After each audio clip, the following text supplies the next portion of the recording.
तारीफ कर दो फिर उसके बाद तारीफ कर दो। Hallelujah, thank you Lord. सब लोग बैठ जाओ। हालेलुया। कितने लोग उसकी हुजूरी में खुश हैं? हालेलुया। और कलाम को सुनने के लिए कितने तैयार हैं? Hallelujah, hallelujah. Thank you Lord. ये बातें जो अभी मैं आपको बताऊंगा, ये बतानी इतनी जरूरी नहीं मेरे लिए, लेकिन बाइबल ये कहती है कुछ चीजें सिखाने के लिए हमें बतानी पड़ती है। हालेलुया। जब मैं 40 दिन और 40 रात जब फास्ट में हूँ, आज मेरा तीसरा दिन है, मैं अपने कमरे में अकेला रहता हूँ, अपनी फैमिली से नहीं मिलता। जस्ट मेरे सबसे जो छोटा बेटा, उसको अलाउ है मुझसे बात करना। अगर कोई मुझे किसी चीज़ की ज़रूरत है या मैंने कुछ मैसेज देना है तो मैं उसको बता देता हूँ, वो आगे से उसको सबको बता देता है और वो काम हो जाता है। तो देखने में ये बोझ बहुत भारी लगता है, बहुत तंग लगता है और ऐसा लगता है कि पता नहीं हम कौन सी दुनिया में जी रहे हैं। लेकिन मैं खुदा का शुक्र अदा करता हूँ कि मैं अपनी लाइफ में बड़ा खुश हूँ कि उसने मुझे ये बोझ दिया। जब उसने ये मुझे बोझ दिया तो बदले में उसने काम किया, उसने मेरा सारा बोझ उठा लिया और वो अपने ऊपर ले गया। अब उसका बोझ जब मैं उठाकर चल रहा हूँ तो मुझे नहीं लग रहा कि मैं बड़ा तंग हूँ या बड़ा दुखी हूँ या बड़ा दुखी हालत में हूँ। मैं बहुत आनंदित और बहुत रिलैक्स हूँ और बहुत खुश हूँ यीशु मसीह में। हालेलुया। आप ये बिलीव करो कि ये जो बोझ है इसमें मेरा पर्सनल एक भी काम नहीं है। मेरा पर्सनल, मेरी फैमिली का एक भी काम और मुद्दा नहीं है। सिर्फ आप लोगों की फैमिली, आप लोगों के घराने, आप लोगों के बच्चे, आप लोगों के केस, वो सब फाइल में मौजूद हैं और उस पर कंटिन्यू प्रेयर हो रही है। और मैं आपको ये बात क्लियर करता हूँ, इस 40 डे फास्टिंग में डे नाइट जो है, इसमें आप लोग, अगर आपका ये फेथ है, बाइबल कहती है जा तेरे ईमान ने तुझे क्या किया। अगर आप ये ईमान रखते हो, अगर ये आप ईमान रखते हो कि जो खुदा का दास है, जो इस हालत में है, और अगर हमारे लिए प्रेयर कर रहा है, तो हम खुद इस बात की डिक्लेरेशन करते हैं, हम बड़ी गवाही के साथ ब्लेस्ड है यीशु मसीह के नाम से। हालेलुया। तो ये बहुत खूबसूरत मेरे लिए टाइम है। आप लोग जानते हो ये पिछले 2 साल से मैं इस काम को पूरा कर पा रहा हूँ। और जब भी फास्टिंग होती है कोई ना कोई प्रॉब्लम, बड़ी प्रॉब्लम खड़ी हो जाती है और वो मेरी फास्टिंग पेंडिंग रह जाती है। अभी मैंने अपनी फैमिली और अपने घर और सबको ये बात बोली है, बाहर तूफान आ जाए, आसमान नीचे गिर जाए, जमीन उल्टी हो जाए, कोई बंदा मुझे तंग नहीं करेगा। कुछ भी होता इसको हो जाने दो जब तक ये टाइम पूरा नहीं होता। जब मैंने बाइबल में इन बातों को पढ़ा, जब हम मूसा को देखते हैं, जब मूसा पहाड़ पर गया, 40 दिन और 40 रात वो खुदा के साथ रहा, किसी ने उसको तंग नहीं किया, उसके पीछे बहुत सारी कलीसिया थी। जब वो 40 दिन और 40 रात खुदा के साथ रहा और उसने कुछ ना खाया ना कुछ पिया, और बदले में उसको क्या मिला?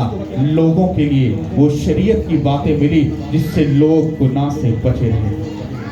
ये 40 का जो अदद है, ये हमारे लिए एक बहुत बड़ी सीख है, हमारे लिए बहुत सारी चीजों को ये हमें शो करता है, अगर हम बाइबल को पढ़ने वाले, समझने वाले और खुदा के साथ गहराई के साथ रिलेशन रखने वाले हैं तो।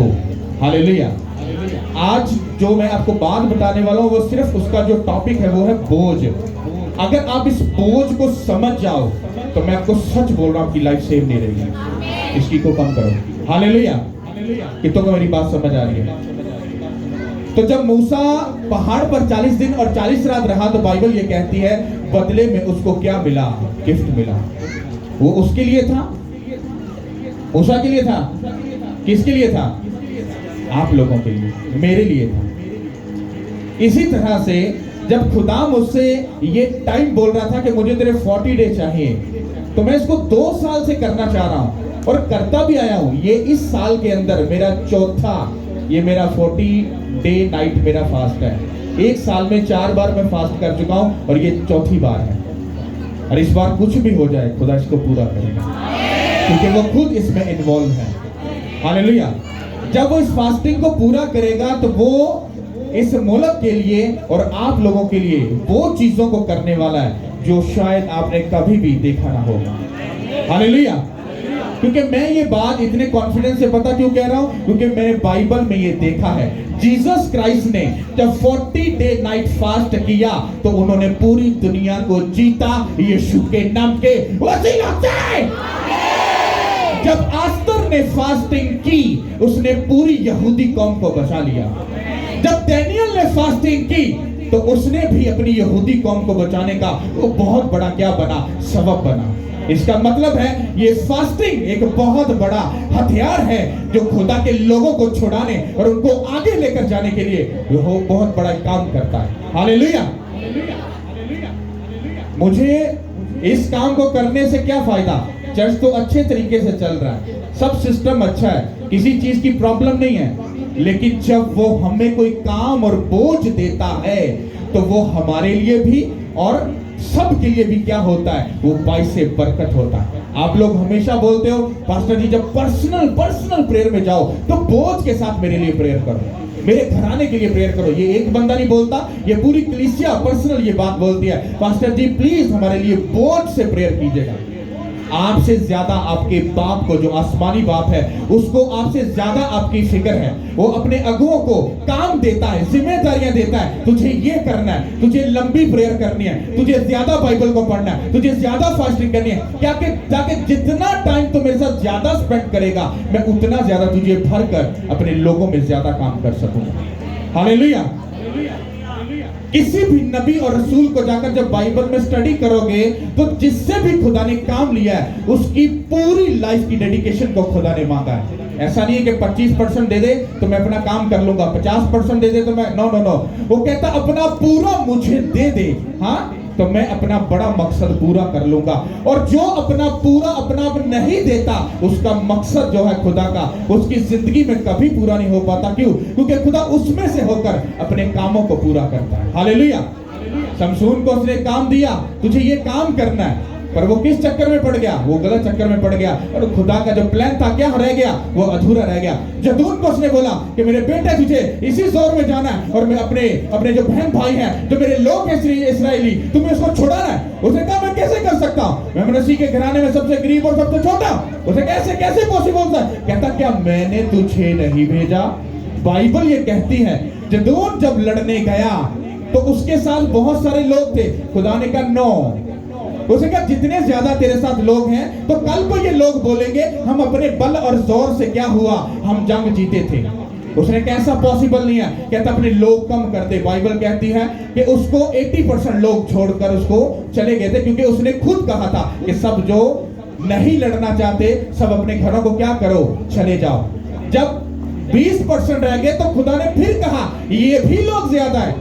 और बाइबल की गहरी स्टडी ये बताती है कि उसके साथ जो लोग कहते हैं जदोन तू क्या पागल हो गया है, वो 10,000 से भी क्या वो बहुत हजारों में लोग हैं और तू अभी भी बोल रहा है कि तू 2,000 या 3,000 लोगों से तू इस जंग को जीत लेगा।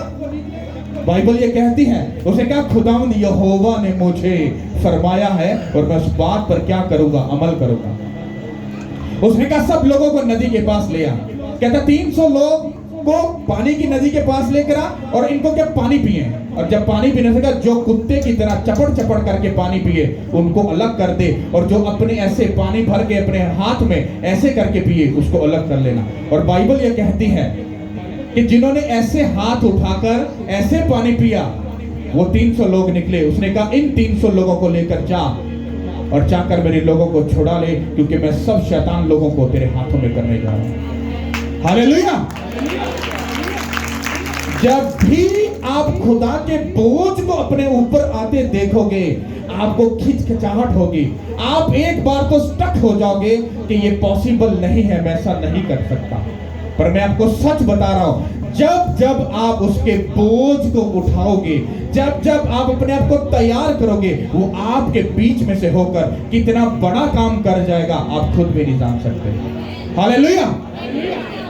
उसने कमजोरों से, जो बिल्कुल कमजोर थे, जो किसी भी ऐसे हालत में नहीं थे कि वो कुछ कर पाए, खुदा ने उन लोगों को पकड़ा और बहुत सारे कामों को करवा दिया। हालेलुया।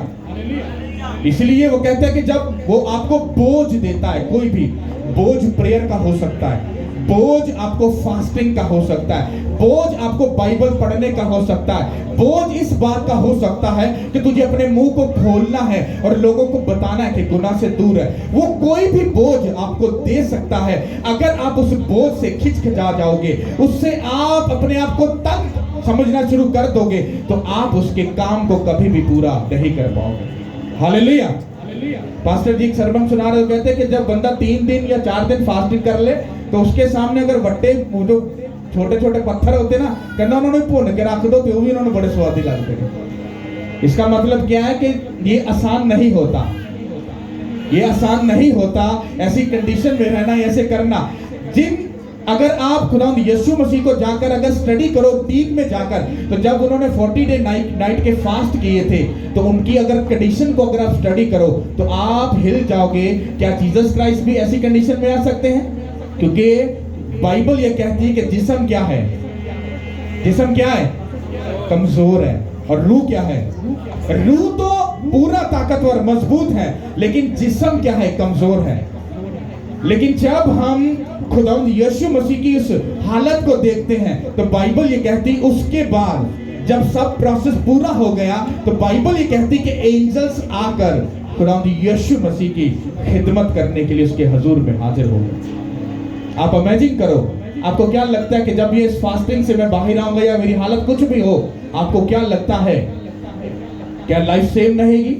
नहीं, वो इस लाइफ को इतना सुपर डुपर ब्लेस कर देगा कि जो दूसरों की सोच और समझ से वो बाहर होगा।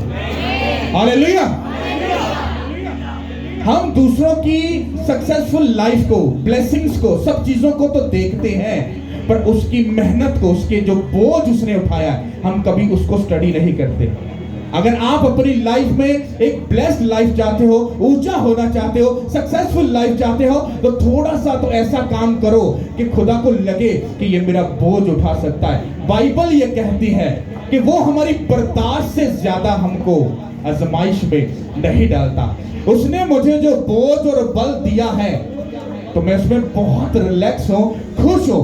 मैं क्यों ये आपको बता रहा हूं? क्योंकि आपके ऊपर बहुत सारे कामों की जिम्मेदारियां। जब मैं आपसे बात कर रहा हूं आपको बोझ उठाने की, तो मैं इनडायरेक्टली और डायरेक्टली भी आपको एक बात समझा रहा हूं कि मेरी बहन और मेरे भाई, अगर आप लोग खुदावंद यीशु मसीह के लिए कुछ भी कर सकते हो तो उसको करो।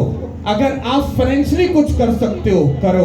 अगर आप अपने मुंह से बोलकर किसी रूह को खुदा की प्रेजेंस में ला सकते हो, तो उस बोझ को उठाओ। अगर आप अपने पास्टर के लिए और उसके किंगडम के लिए अगर प्रेयर में 3 घंटे बैठकर जस्ट ओनली उसके किंगडम और उसके खातम के लिए अगर प्रेयर कर सकते हो, तो फिर तुम उस बोझ को उठाओ और देखो खुदा अपने बड़े कामों को पूरा करता है कि नहीं करता। हालेलुया। जिस दिन आप बोझ उठाओगे, क्योंकि शैतान ने आप पर बहुत सारे ऐसे बोझ को डाल कर रखा है कि आप खुदा के बोझ को जब आपके ऊपर वो आता है, आप खिंच जाते हो। आप कहते हो अगे इतना थोड़ा बोझ हैगा जेड़ा होर साडे उत्ते आ गया। लेकिन अगर आप उस सिस्टम से अगर बाहर निकल जाओ, अब अगर मैं अपनी लाइफ में इस बोझ को मैंने उठाया, तो मेरी लाइफ में फिजिकल कोई भी बोझ नहीं है। मुझे किसी भी बात की फिक्र नहीं है, क्या होगा, क्या खाएंगे, क्या पिएंगे, कैसे चलेगा, क्या सिस्टम होगा, आई डोंट केयर। मैं एक बात जानता हूं कि जिसने मुझे बोझ दिया है वो मेरे साथ है और वो सब कामों को करने की कुदरत रखता है यीशु के नाम के वसीला से। हालेलुया। जिस दिन जब तक आप अपनी लाइफ से इस दुनिया के बोझ को नहीं उतारोगे, आप खुदा के बोझ को कभी भी नहीं उठा सकते। और खुदा का बोझ जब भी आप उठाओगे, आपको एक हल्की सी और धीमी सी आवाज जरूर आएगी, भाई साहब ये क्या कर रहे हो, भाई साहब ऐसा मत करो, ये तो तुम्हारा ख्याल है, ये तो तुम्हारी सोच है, ऐसा मत करो, ये तो पास्टर का काम है, भाई साहब ऐसा मत करो, तुम ऐसा कर लो, तुम ऐसा कर लो, तुम वो कर लो। और वो जो आवाज होती है वो पता किसकी है? वो शैतान की है।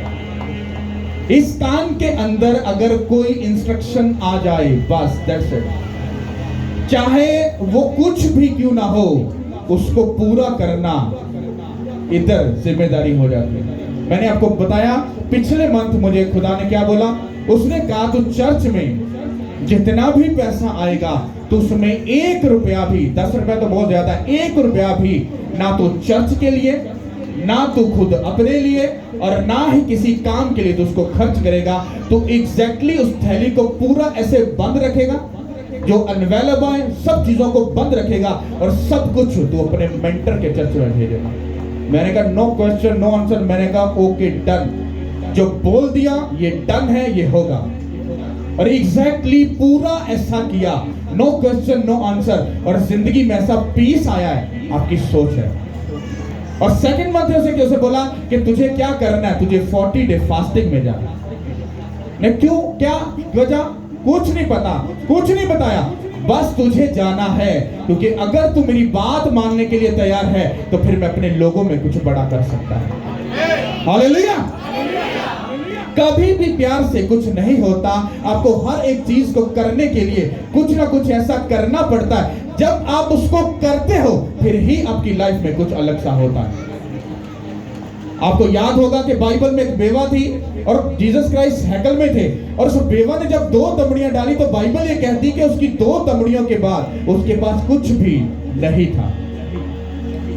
और जीसस क्राइस्ट ने खुद कहा इस बेवा ने सबसे ज्यादा डाला, क्योंकि बाकी सब ने तो अपने माल का हिसाब लगाकर फिर डाला था। हाँ चलो 10,000 रुपया, चलो 500 पा दो, डोंट वेरी, 9,000 फिर भी है।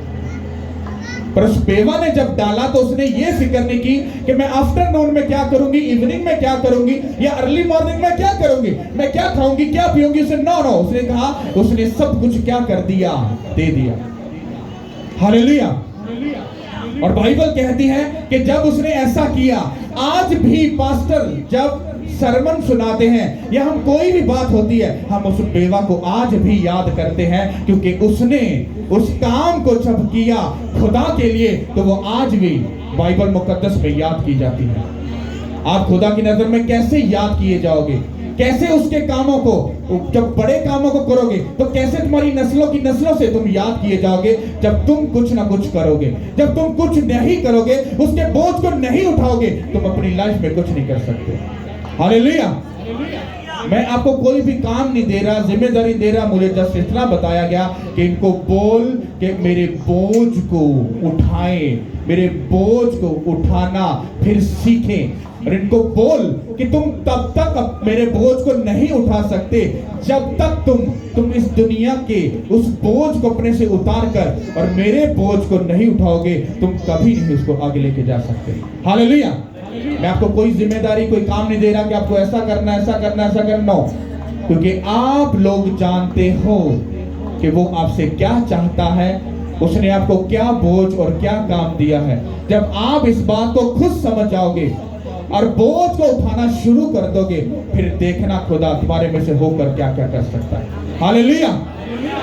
Thank you Lord. सब अपनी बाइबल को निकालो, इब्रानियों उसका 16 बाब उसकी पहली आयत से पढ़ेंगे। खुदावंत के पाक कलाम में से पौलुस रसूल का खत इब्रानियों की कलीसिया के नाम 16 बाब 1 से 3 तक याकूब के खत के पहले आता है। बस जब के गवाहों का ऐसा बड़ा बादल हमें घेरे हुए है, तो आओ हम भी हर एक बोझ और उस गुनाह को जो हमें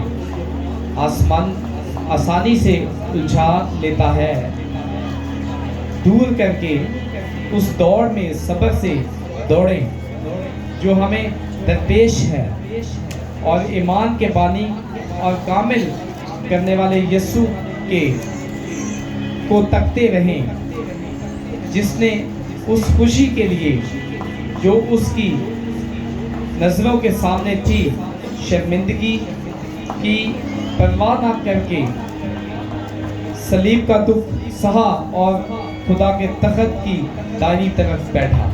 सब बोलो आमीन। जा बैठा। हालेलुया। बस जब के गवाहों का ऐसा बड़ा बादल हमें घेरे हुआ है, तो आओ हम भी हर एक बोझ और उस गुनाह को जो हमें आसानी से क्या कर लेता है, क्या कर लेता है, बड़ी आसानी के साथ, वो बोझ जो हमें बड़ी आसानी के साथ क्या कर लेता है, फंसा लेता है। मैंने अभी आपको यही बोला जब मैंने इस बोझ को उठाया है तो मुझे तो बड़ा अच्छा लग रहा है। मुझे दिली सुकून है, मेंटली सुकून है, फिजिकल सुकून है, स्पिरिचुअली हर तरह से मुझे पीस और एक सुकून का एक गहरा रूह मेरी लाइफ में जुम्बिश कर रहा है। इसका मतलब है कि मैं बड़े पीस में हूं। अगर मैं अभी राइट नाउ अभी एक एक बंदे से, एक एक बहन जब अगर अभी मिलो तो आप बहुत सारे झमेलों में मुझे फंसे हुए नजर आओगे। पता क्यों? क्योंकि आपके ऊपर उसका बोझ नहीं है। उसने कहा बस जबकि गवाहियों का ऐसा बड़ा बादल, ये इस बात को शो करता है कि जीसस क्राइस्ट को देखो जाकर, कि जीसस क्राइस्ट को देखो कि खुदा बाप ने उसको बोझ दिया कि मेरे बेटे तुझे जमीन पर जाना है, मेरे लिए कुर्बान होना है। हाँ, फिर तू मारा जाएगा, तीसरे दिन तू फिर क्या होगा? मुर्दों में से जी उठेगा और तू मेरे लोगों को बचाने का क्या बनेगा? सबब बनेगा। मेरे और मेरे लोगों के रिलेशन को बहाल करने का क्या बनेगा? सबब बनेगा। तो ऐसा बड़ा बादल, ऐसी गवाहियों का ऐसा बड़ा बादल जो यीशु मसीह हमें नजर आ रहा है, तो उसको देखकर भी हम अगर इस बात को ना समझे कि हमें भी बोझ उठाना है, उसने कहा कि अब जाओ सब कौमों को शागिर्द बनाओ, उनको बाप, बेटे और रूह कुद्दुस के नाम से क्या दो? बोझ दिया। जब बाप ने बेटे को बोझ दिया, बेटे ने उस बोझ को एक्सेप्ट किया और करके उस काम को पूरा किया कि नहीं किया? किया कि नहीं? अब जब उसने उस काम को पूरा किया तो कहता फिर आओ फिर मेरे बहन और मेरे भाइयों, अब मैं भी आपको बोल रहा हूं, आओ मेरे भाइयों और मेरी बहनों, आओ अब हम भी उस बोझ को जो बड़े आसानी से हमें घेर लेता है। कौन सा बोझ? यहां पर जो शैतान हमसे बात करता है, यहां पर जो आंखों में आकर शैतान गंदा देखकर हमारी जहन को, हमारी नीयत को क्या करता है? गंदा करता है। वो हमारे मुंह में जो बैठकर वो क्या करता है? हम खुदा के खिलाफ वो निंदा करता है और उस खुदा के खिलाफ हमें क्या करता है? लेकर जाता है। आओ हर एक उस गुनाह को, हर एक उस गुनाह के बोझ को जो हमें आसानी से घेर लेता है, हमें अपनी लाइफ से उसको क्या करना है? दूर करना है, ताकि दूर करके हम जीसस क्राइस्ट के उस बोझ को उठाकर उस काम को पूरा कर सके जो उसने हमको दिया है। हालेलुया। अब ज्यादा समझने वाली बात तो है नहीं कि कौन सा बोझ है पास्टर जी जो हमें अपने ऊपर से उतारना है। यहां पर लिखा है वो बोझ जो बड़े आसानी से हमें घेर कर उलझा देता है, यानी कि हमको खुदा की राह से, उसके घर से, उसके कामों से दूर कर देता है। अगर आपको कोई जिम्मेदारी मिली है, अगर आपको कोई काम मिला है, अगर आपको कोई बोझ मिला है, तो आपने बड़ा जस्ट ऐसे इमोशनल होके इट्स ओके, डोंट वरी, मैं इसको कल कर लूंगा। बड़ी आसानी से तुमने खुदा के काम को क्या कर दिया? साइड पे कर दिया। ये क्यों किया? क्योंकि उसने बड़े तुम्हें प्यार के साथ तुम्हारे काम से तुम्हें उलझा कर तुमको साइड पे कर दिया। कहता मेरी बेटी, मेरे बेटे, तुझे इस बात को याद रखना है, तुझे जीसस क्राइस्ट को याद रखना है कि वो जो आसमान और जमीन का खालिक और मालिक है, जिसने अपने बेटे को भेजा, उसके बेटे की इतनी जरूरत नहीं पड़ी कि वो अपने बाप के खिलाफ जा सके। फिर तुम भी तो मेरे बेटे और बेटियां, तुम कैसा मेरे हुक्म के खिलाफ जा सकते हो? क्यों तुम मेरे बोझ को उठाने से इनकार करते हो? कि तो कोई बात समझ आ रही है? हालेलुया। और आगे लिखा है उस दौड़ में सब्र से दौड़े जो हमें क्या है? दरपेश है, और ईमान के बानी और कामिल करने वाले यीशु मसीह को क्या करते रहे? क्या करते रहे? इसका मतलब क्या है? इसका मतलब यह है कि जब भी आपको काम मिले, जिम्मेदारी मिले, तो जीसस क्राइस्ट को याद रखना कि जीसस क्राइस्ट को ये काम मिला था कि अपने बेटे और बेटियों को क्या करना? तूने छुड़ाना है। तो उसमें कौन कौन शामिल है? ये मैं भी शामिल था। जब आज उसने मुझे ये काम बोला तो मैं उसके बोझ से कैसे भाग सकता हूं? मुझे उस यीशु मसीह को तकते रहना है। अगर वो सब कामों को पूरा करके, बाप की मर्जी को पूरा करके उसके दाहिनी तरफ बैठा है, तो मुझे भी अपने बाप की मर्जी को पूरा करके उसके बोझ को उठाकर उसके दाहिनी तरफ जाकर बैठा है, यीशु के नाम के वसीला से। हालेलुया। और जब आप ऐसा करने की नेचर में चले जाते हो, आपकी लाइफ कभी सेव नहीं रहती। हालेलुया।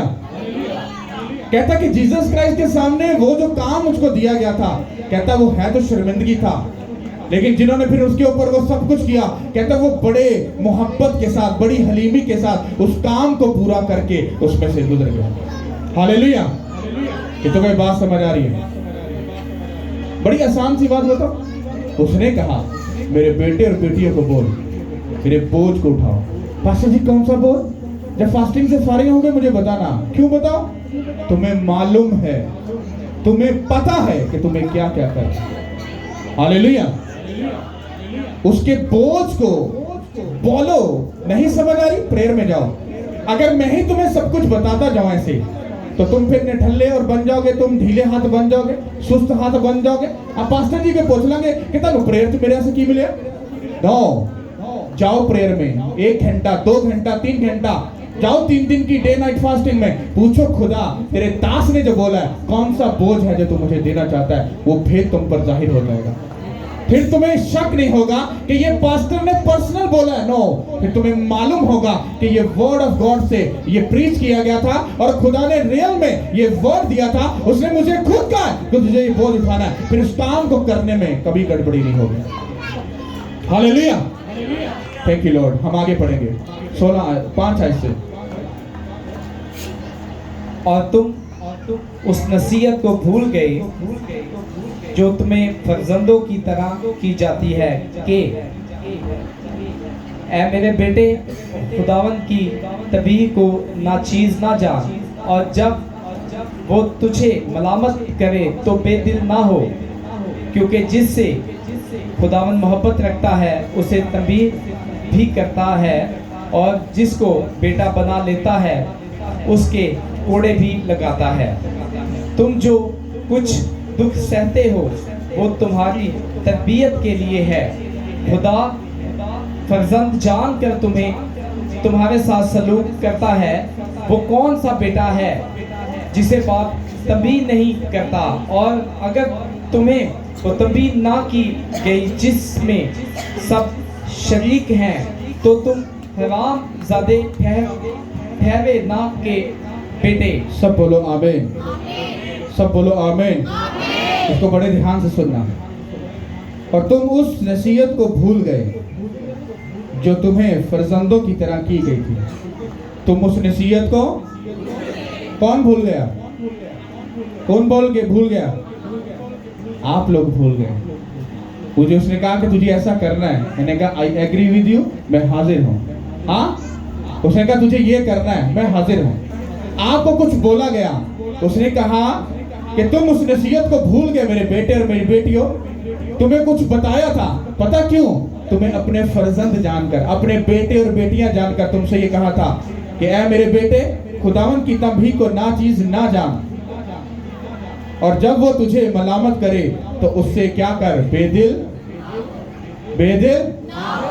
वो कहता है कि खुदावन जिसको तंबीह करता है उस चीज को तू, उस तंबीह को तू नाचीज मत जान, क्योंकि कहता है कि जब वो तुझे मलामत करे तो बेदिल ना हो। जब वो तुझे किसी बात पर डांटे, समझाए, कुछ भी तुझसे कहे, तो कहता तू दिल में ऐसा बेदिल ना हो। तो अपने आप को ऐसा खिचखिचाहट में मत लेके जा, बल्कि तू तहम्मुल रख, हलीम रह, और अपने बाप की उस तंबीह को समझ कि वो तेरे भले के लिए बात कर रहा है। हालेलुया। इसको बड़े ध्यान से प्यार से समझो कि वो कितने प्यार से तुमसे बात कर रहा है, क्योंकि जिससे खुदावंद मोहब्बत रखता है उसे तंबीह भी, जिससे खुदा मोहब्बत रखता है उसको तंबीह भी, उसको सिखाता भी, उसको नसीहत भी। अगर तुम ये कहते हो कि खुदा मुझसे प्यार करता है, तो मेरी बहन और मेरे भाई ये बात याद रखना, वो तुम्हें तंबीह भी करेगा। जब आपको कोई बात बार बार बोल कर सिखाई जाती है, समझाई जाती है, तो वो कोई ऐसी टिप्पणी नहीं होती, या कोई पीछे कोई एक प्लान नहीं बनाया होता कि आज कलीसिया को ऐसा तुमका लगाना है कि उसको छेड़ पूरा ऐसे खींचना है। ऐसा नहीं होता, क्योंकि बाइबल कहती है कि जिसकी तंबीह नहीं होती वो आगे पढ़ते हैं। हालेलुया। ये लफ्ज बड़ा खतरनाक है, जिनको जिस दिन मैंने पढ़ा था मैं भी हिल गया। मैंने कहा खुदावन ये बाइबल में क्या कर रहा है? तो बाइबल में इसलिए कर रहा है ताकि आप और मैं जब इसको पढ़े तो हमें ये समझ आए कि वो खुदा बड़ा तरतीब वाला खुदा है, वो किसी की भी ऊंच नीच नहीं करता। हालेलुया। और आगे लिखा है अलावा इसके जब सॉरी और जिसको बेटा और जिसको बेटा बना लेता है बना लेता उसको है। कोड़े भी, उसको कोड़े भी। आप में से कौन उसकी बेटी है जी? खुदावंद यहोवा खुदा पाक की कौन कौन बेटियां हैं? ओके, बेटा कौन है? तो भाई साहब वो यहाँ पर कुछ फरमा रहे हैं, कह रहे हैं कि जिसको बेटा बना लेता है उसको क्या करता है? भाई साहब क्या करता है? बहन जी क्या करता है? क्या करता है? ये कौन से कोड़े हैं? ये कोड़े ये वाले हैं। ऐसे उंगली पता कौन उठाता है? मालूम है किसी को? बाइबल में जाके स्टडी करना। जिनके पास एक अपोस्टल की खिदमत होती है, नबी की, वो ऐसी ऐसी बात करते हैं। तो वो कहता है कि जिसको वो बेटा या बेटी बना लेता है उसको कोड़े भी लगाता है।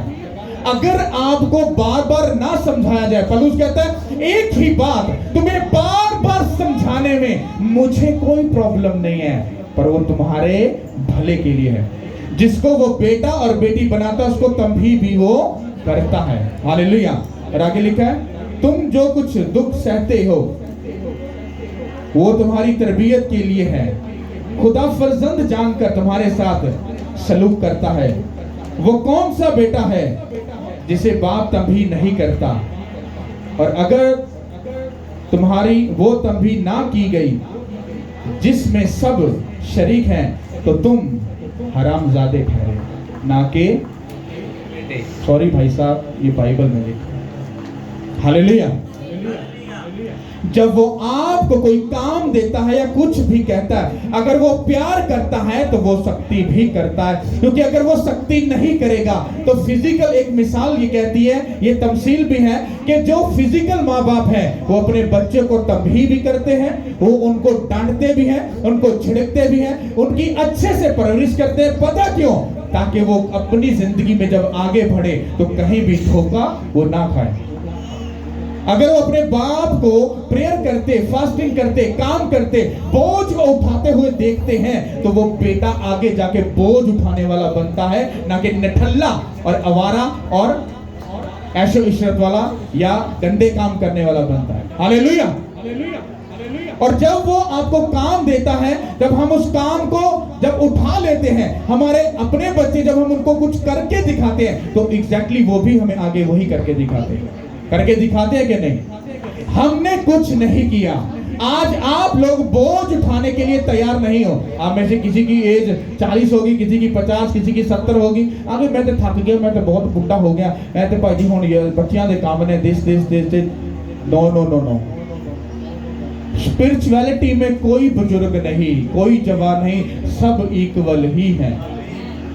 अगर तुमने मान लो 60 साल की उम्र में जाके तौबा कर ली तो क्या तुम्हें लगता है कि जीसस क्राइस्ट तुम्हें रिजेक्ट कर देंगे? नहीं, वो तुम्हें एक्सेप्ट कर लेंगे। इसका मतलब है कि अगर तुम 60 में भी जाकर अगर तुम तौबा करके अपने बच्चों को नसीहत करनी शुरू कर दो और उनको जीसस क्राइस्ट का पहले खुद बोझ उठाकर उनको बोझ उठाना सिखा दो, मैं तुम्हें दावा करता हूं वो तुम्हारी आने वाली नस्लें वो जीसस क्राइस्ट का बोझ उठाएंगी, उसके बड़े बड़े कामों को करेगी यीशु के नाम के वसीला से। हालेलुया। हमारे पास बहुत से बहाने हैं। मैं तो पढ़ा नहीं हूं, मैं तो ऐसा नहीं किया, मैंने तो ये नहीं किया, मैं तो वो नहीं करता, मैं तो कोई वैसा हूं। भाई साहब, आपके सामने जो बंदा बैठा है वो पूरा नलायक और पूरा जीरो था। एक खुदा की एक अलीफ के लफ्ज को भी नहीं जानता था, पर जब उसने पकड़ा उसने उसको बिल्कुल परफेक्ट कर दिया। उसको कलाम भी सब कुछ उसकी जिंदगी में डाल दिया। उसने कहा मुंह खोल, मैंने खोला, उसने मेरे मुंह को अपने कलाम से भर दिया। रात में सुना रहा हूं और आप सुन रहे यीशु मसीह के नाम से। हालेलुया। अगर वो ऐसे जीरो बंदे को उठाकर अपना काम ले सकता है तो सोचो आप तो बहुत ही समझदार और अक्लमंद हो, वो आपसे कितना काम ले सकता है। हालेलुया। कितनों की बात समझ आ रही है? हालेलुया। आगे हम पढ़ेंगे 15 आयत से, इसको गौर से समझना। गौर से देखते रहो कि कोई शख्स खुदा के फजल से महरूम ना रह जाए। ऐसा ना हो कि कोई कड़वी जड़ फूट कर तुम्हें दुख दे और उसके सबब से अक्सर लोग नापाक हो जाएं, और ना कोई हरामकार या यीशु की तरह बेदीन हो, जिसने एक वक्त के खाने के इवज अपने पलौठे होने का हक बेच डाला, क्योंकि तुम जानते हो कि इसके बाद जब उसने बरकत का वारिस होना चाहा तो मंजूर ना हुआ, चुनाचा उसको नियत की तब्दीली का मौका ना मिला, गो उसने आंसू बहा कर उसकी बड़ी तलाश की। सब बोलो आमीन। गौर से देखो, देखते रहो कि कोई शख्स खुदा के फजल से महरूम ऐसा ना हो कि कोई कड़वी जड़ फूट कर तुम्हें दुख दे, और उसके सबब से अक्सर लोग क्या हो जाते हैं, क्या हो जाते हैं, क्या हो जाते हैं। कहता कोई भी खुदा के फजल से महरूम ना रह जाए। ये किसी पादरी को बोला या सबको बोला? हाँ, सबको बोला। तो भाई साहब, वे आपसे बात की जा रही है कि देखो मेरे भाई, देखो मेरी बहन, देखो क्या तुम बोझ उठाने के लिए तैयार हो? कहता कोई भी खुदा के फजल से महरूम ना रहे। इसका मतलब क्या है कि जाओ और सब कौमों को शागिर्द बनाओ, उनको बाप और बेटे और उल-कुदस के नाम से क्या दो। तो भाई साहब जाओ, कोई भी खुदा के फजल से महरूम ना रह जाए। ये बात तुम्हारे लिए मैटर करती है? ये बात मैटर नहीं करती। ये तो मेरा दुश्मन है, इसने मेरे साथ बुरा किया, अरे ये तो ऐसा है, ये तो ऐसा है। ऐसा नहीं, तुम्हारे लिए ये बात मैटर नहीं करती, तुम्हारी इज्जत मैटर नहीं करती। तुम्हारे लिए अगर मैटर करता है तो वो क्या करता है कि कोई भी खुदा के फजल से महरूम, कोई भी खुदा के फजल से महरूम। क्योंकि अगर कोई भी खुदा के फजल से महरूम रहा और तुम बच गए, तो एक बार तो तुमसे जरूर पूछा जाएगा कि तूने जमीन पर नीचे मेरे लिए क्या किया। तुमको कि हाँ खुदावन, मैंने 10 लोग तो मैंने बचा लिए। अच्छा, इसकी पूरी स्टोरी चलाओ जरा। जब पूरी स्टोरी चलेगी तो तेरे पास 50 लोग और बचाने वाले थे, पर तूने ठल्ला बनकर तू उनसे इसलिए नहीं मिला क्योंकि उन्होंने किसी वक्त में तेरे साथ बुरा किया था। और अगर तू 50 के पास जाता तो वो कब 20 से 70 हो जाते। सोच वो कैसा खुदा के लिए बड़ा काम हो जाता। हालेलुया। कहता एक भी खुदा के फजल से महरूम, एक भी खुदा के फजल से महरूम। ये किसकी जिम्मेदारी है? ये आप लोगों की जिम्मेदारी है। और अगर आप ये बोझ उठाने से अगर अपने आप को छुड़ाओगे और उस बोझ को नहीं उठाओगे, तो इसका मतलब है कि बहुत सारे लोग खुदा के फजल से महरूम रह जाएंगे। अब मैं तो प्रेयर कर रहा हूँ, फास्टिंग कर रहा हूँ, तो लोगों को कौन लेकर आएगा? खुदा ला सकता है। ये मैंने बाइबल में सीख लिया, मुझे मालूम है। हर एक चीज की बरकत खुदा की तरफ से, वो चाहे एक सेकंड में इतना झुंड यहाँ पे इकट्ठा कर दे, आपकी सोच है।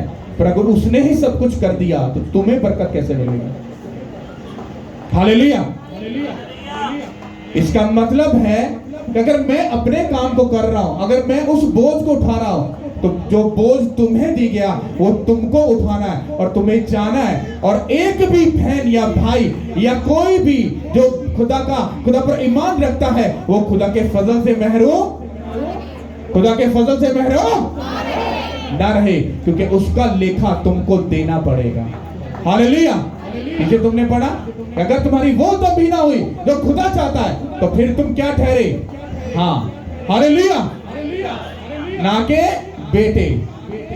इस लफ्ज को अपनी जिंदगी में तुम अगर पकड़ के अपने दिल की तख्ती पर लिख लो ना, कि अगर मेरी तंबी ना हो तो मैं खुदा के कामों को वैसा ना कर पाऊं जैसा खुदा चाहता है, तो फिर मैं क्या हूं? तो फिर तुम खुद ही समझ जाओगे। हालेलुया।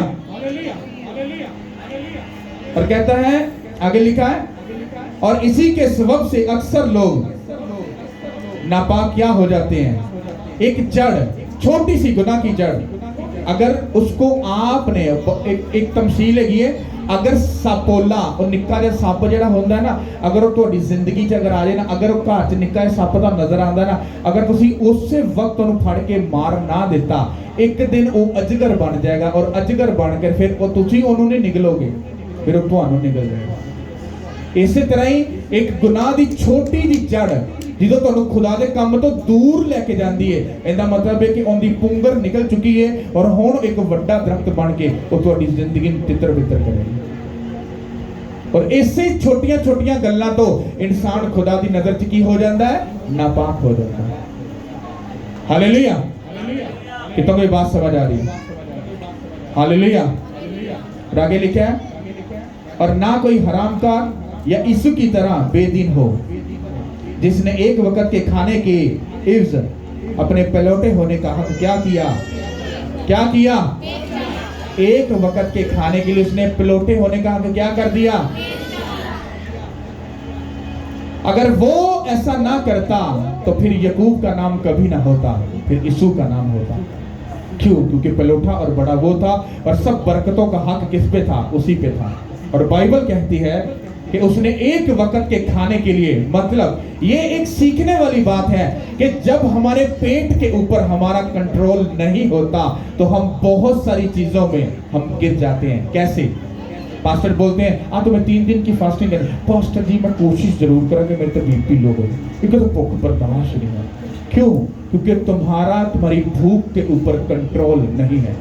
अगर यीशु का अपने ऊपर कंट्रोल होता, उसको अकल होती कि मैं एक वक्त के खाने के लिए अपने पलौठे होने का हक जो है वो बेच रहा हूं, तो वो ऐसा कभी ना करता। सोचो अगर उसने गलती की है तो आगे नए अहदनामे में आकर सोचो, उस गलती को दोबारा से पुटअप करके उसको बताया जा रहा है उसने ऐसा किया और अपने पलौटे होने का हक बेच दिया, बेदीन हो गया, अपने ईमान से फिर गया। इसी तरह से जब आप लोगों को खुदा कोई बोझ देता है, मान लो फास्टिंग का बोझ दिया और तुम्हारे पेट, तुम्हारे बदन पर कंट्रोल ही नहीं है, वो तुम्हें कभी भी खुदा की गहरी उन बातों के पास कभी भी नहीं लेके जाने देगा। हालेलुया। अगर मूसा कहता खुदा ठीक है उत्ते आने ते तैयार आ, पर रोटी पानी देगा तो मैं आवांगा, भूखा नहीं मैं रह सकता थे। बाइबल ये कहती है जब वो खुदा की प्रेजेंस में गया तो वो 40 दिन और 40 रात क्या रहा? भूखा और प्यासा रहा, ना कुछ खाया और ना कुछ पिया। अगर इस फास्टिंग के आदत को अगर तुम गहराई से जाकर स्टडी करो, क्या हुआ क्या ऐसा कि जीसस क्राइस्ट आते साथ ही वो फास्टिंग में चले गए? इसके पीछे बहुत बड़ा राज है। हालेलुया। लेकिन अगर हम छोटी बातें समझे तो राज तो हम बाद में समझेंगे, क्योंकि राज में दे दिता तो दिखना बल्ले बल्ले बहुत वधिया भाजी, बाद वधिया रहना वो काम कोई भी नहीं होना। इस करके राज उदों खोलांगे जो तुसी सुनने वास्ते और अमल करने से तैयार हो जाओ। हालेलुया। मूसा को मालूम नहीं था कि उसके साथ क्या होने वाला है। जब वो ऊपर गया, फास्टिंग में गया, तो बाइबल कहती है उसको शरीयत की किताब मिली, उसको वर्ड ऑफ गॉड मिला। जीसस क्राइस्ट फास्टिंग में गए, पूरी दुनिया को जीत लिया। आफ्टर फास्टिंग में भाई यहूदी कौम बचाई गई। याद किया जाता है इन चीजों को। इसका मतलब है जब हम फास्टिंग में जाते हैं तो हम बहुत सारी चीजों को खुदावन से रिसीव करते हैं in the name of Jesus Christ. Hallelujah. और आगे आने अभी तो 3 दिन है, अभी तो बहुत टाइम बाकी है। अभी तो 37 डे अभी बाकी हैं। आप इमेजिन करो, अभी तो गेम शुरू हुई है। हालेलुया। फिजिकल तौर पर अगर बात की जाए तो आखिरी थोड़े से टाइम में जाकर ऐसा होगा कि बस मैं आस्ता आस्ता बोलूंगा। क्यों? क्योंकि जिस्म कमजोर है पर रूह, उसके काम को मैंने इनकार नहीं किया। अगर मैंने इनकार नहीं किया तो वो मुझे बरकत से कभी अधूरा नहीं रहने देगा। हालेलुया। कितनों के बात समझ आ रही है?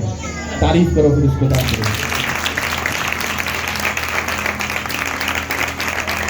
जो वर्ड मैंने आपको दिया है, सिंपल सी आपको बात बताई है कि मुझे सिर्फ इतना मिला कि मुझे आपको बताना है कि खुदा के बोझ को उठाओ। हालेलुया। अगर तुम खुदा के बोझ को उठाओगे तुम्हारी लाइफ कभी सेव नहीं रहेगी। हालेलुया। इमेजिन करो कि जब मैं फास्टिंग में गया हूं तो मुझे इतनी सारी बातें सबको बतानी पड़ी। ये भी करना है, वो भी करना है, ये भी करना है, इसको भी देखना, उसको भी देखना, उसको पैसे देने, उसको नहीं देने, ये करना है, वो करना है। इतने सारे काम उनको दिए। फिर मैं अकेले बैठ के सोच रहा हूँ ये सारे काम मैं ही करता हूँ, कि जो मैं सब इनको बता रहा हूँ, छोटी छोटी चीज। हालेलुया। तो ये सब जब मैं इसको दे रहा था तो मैं खुद भी सोच रहा था। तो इसी तरह से जब आपका मेंटर इस कंडीशन में है तो वो खुदावंद का गहरा प्लान है जो आप लोगों के लिए है। अब आप लोगों के ऊपर ये जिम्मेदारी है। मैं आपको नहीं कहूंगा और ना बताऊंगा कि आपको पीछे से क्या करना है। चर्च में बहुत सारे काम है, बहुत सारी जिम्मेदारियां। बहुत सारी चीजें हैं। अगर आपको लगता है मुझे बोझ उठाना चाहिए, इन्वॉल्व हो चर्च के कामों में, पूछो आकर। मेरी वाइफ मौजूद होगी, बच्चे हैं, टीम वाले लोग हैं, पूछो। अगर कोई काम की जरूरत है करो, नहीं है तो अपनी जिम्मेदारी पूरी करो, बाकी का बाद में है। हालेलुया। तुम उसके बोझ, कोई काम नहीं है चर्च में, लेकिन मैं तुम्हें बोझ उठाने का एक वो तुम्हें बता रहा हूं। अगर तुम्हारे अंदर बोझ है, तुम अपने घर से चलोगे, पूछो क्या कर कि कोई काम है हमें बताएं, कोई ऐसा बोझ है हमें बताएं, हम उठाएंगे। अगर ऐसा नहीं कि फिर मिल जाता है तो फिर हाँ थोड़ी देर बाद करता है, नो, अगर मिला है तो उसको उठाओ, क्योंकि मैं अपनी जगह पर नहीं हूं, और जब मैं आ जाऊंगा सब सिस्टम अपनी जगह पर भी आ जाएगा। अभी भी खुदावंद का शुक्र है, कोई प्रॉब्लम नहीं है कि खुदावंद ने खुद अपने एंजल्स को कमांड किया है कि सब चीजों को वो संभाल रहे हैं और देख रहे हैं। हालेलुया। कितनों को बात समझ आ रही है? तो आपके ऊपर ये जिम्मेदारी है कि आपको ये बात समझनी है कि अगर आप बोझ उठाने के लिए तैयार हो तो वो आपसे बहुत कुछ आपसे करवा सकता है। हालेलुया। सब बोलो आमीन, सब बोलो आमीन। खुदा आप सबके साथ है। हालेलुया। Thank you Lord.